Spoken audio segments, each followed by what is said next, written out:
What is up, whipped cream family, and welcome to sound design sessions with Harry. Today we're going to be going through a little remix I made, and we're going to be going through some techniques I used on the Granulator inside Ableton. Oh man.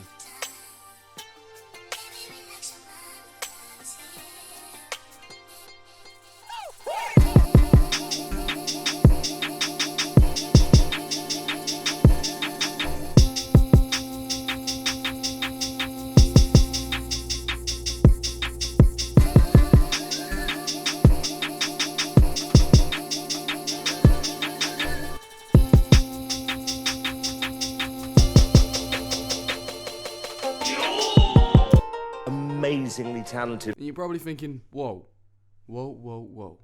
slow down, Harry.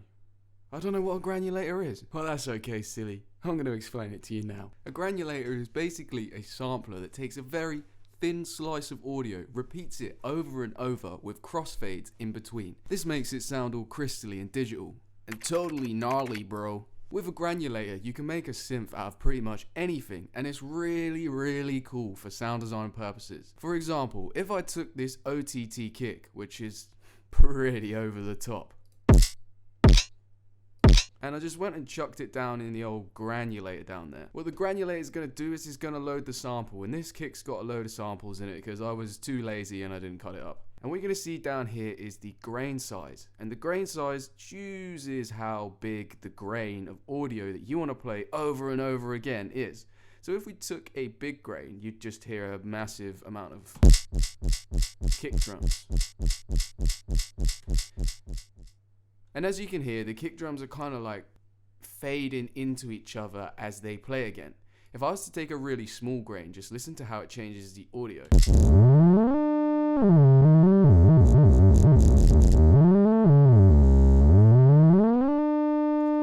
That sounds pretty horrible, I know. But we can use it on other sounds to make it sound awesome and to create some really interesting sound design things. So for this track, I took a track called Brandy, put that on everything. She's obviously been eating too much barbecue sauce. And I took the vocal that I liked the most, and this is like the start of the vocal, and I was like, you know what?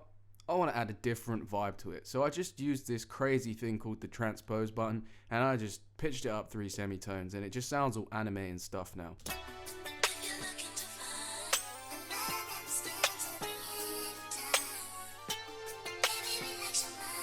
Like, it just sounds like K-pop or you know, like that kind of girly anime shit. And then I took that vocal and I actually pitched it down to 1 semitone and then dragged it into the granulator down here.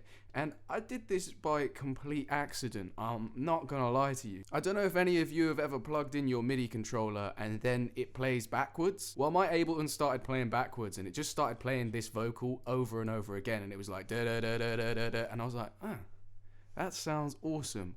I'm gonna put that in a sampler, but then I was like, no, I want it to sound more synth-like, and I thought, oh, I could use a granulator. So I opened up the granulator and I dragged the whole sample in, and I just started searching around using the little grain and file position thing on the frozen granulator you can see here to find a good sound. And I'm going to show you how I did that. Anyway, I just dragged Brandy over here and she's just putting barbecue sauce on everything. She just wants to put that on everything. So she put it on the granulator down here. And it opened up, and as you can see, my granulator is a bit janky, and it doesn't seem to like this sample. But we're going to ignore that, because we can use the power of freezing to keep everything okay. Then I turned on the little keyboard thing up here, and I just played a C on the keyboard, and started searching through to find some cool sounds.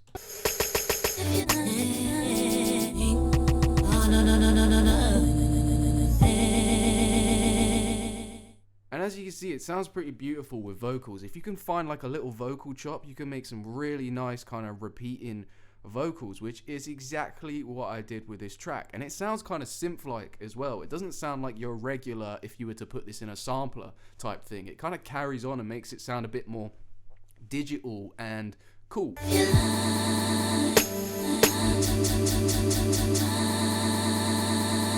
Like, that sounds wicked, and that could sound wicked in some kind of like breakdown or a drop or anything like that. And you've already got a synth there without really having to do much to it. And there's some other things you can change to mess around with the sound as well. You can change this little stud down here. He's just being a little stud over there in the corner. And you can change it to either full or rise or noise, and these kind of change how the sound reacts. So if we listen to rise, sounds like it's rising upwards. If we listen to full, gives it more kind of like a saw wave pattern when you're playing it, and it's kind of like an LFO type synth. There's also some other things you can do with a granulator to make kind of like lead sounds or bass sounds. And as you can hear in the track, I've got this kind of like weird bass going on.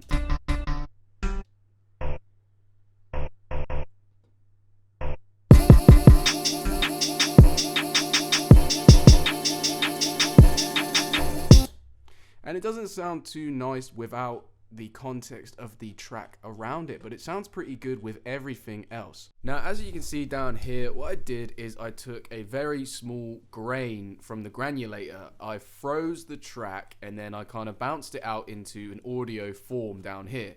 So as you can see, I've got the frozen granulators here. Now, this isn't the lead frozen granulator, but it's one of them, and I think the original lead one was here, yeah. So I took this original lead, and I essentially did the same thing that I was telling you to do. I changed the grain size, I changed the file position until I found something that sounded cool as a lead. Now, because it's a granulator, you're not always going to get things that are in key with the track. So what you need to do is you need to freeze it. Then if you make a new audio channel under the frozen track, you can then control and click and it will bounce that audio out to the frozen track here. Then what you're going to do is you're going to open a sampler, and I'm going to go to the sampler that I've already opened, which is up here somewhere, and you're going to put it in the sampler, and you're basically just going to remove all the terrible stuff from it. Make it short and choose a sustain mode as the back forward one, and then you want to turn up the crossfade. So if you play a longer note, it sustains it and doesn't sound like it's repeating over and over. Then you're going to take this tuner and you're going to find what the note of the note is, and you're going to take the note, which was, I believe, F, and you're just going to put it down in the sampler over here to the root of F. And now you have your in-key lead. The main reason I wanted to show you guys this granulator trick is because it gets you making music quickly. It doesn't get you caught up in the details of what wave should I use or what LFO or what filter. You get a sound that you can instantly use from the granulator and you can move on with your track. One thing that I've learned over producing for 7 years straight is that you can get caught up a lot in sound design and mixing techniques and trying to get everything perfect, but realistically you don't need to do that. It actually holds you back and kind of, for me personally, put me in a state of writer's block where I couldn't think of anything because I was making it too hard for myself to think of something. I would open up every track and think I had to write the melody or I had to design the sounds because that made me more authentic or more this or more that. At the end of the day, people don't really care. Let's be honest. The only people that are going to care about that are the people listening that are producers. And yes, there are a lot of producers out there listening to your stuff, but the wide majority of people are not producers and they do not give a shit. This technique, like I said, gets you making music very, very quickly. It gets you running with an idea quickly, and then you've got that creative space in your brain where you're starting to think, oh, I can design this sound, or I can put this there, or I can put that there, and that'll sound cool with that, rather than opening up an empty project and being like, I don't know what to do. I need to design this sound, but I want it to sound like this and it doesn't sound like this. It just gets you running with stuff and then gets you thinking more creatively while you're in the state of flow. That's it for today's video. See you later. Bye. If you want to hit like and subscribe, that would be blessed, but if you don't, fair enough. Live your life.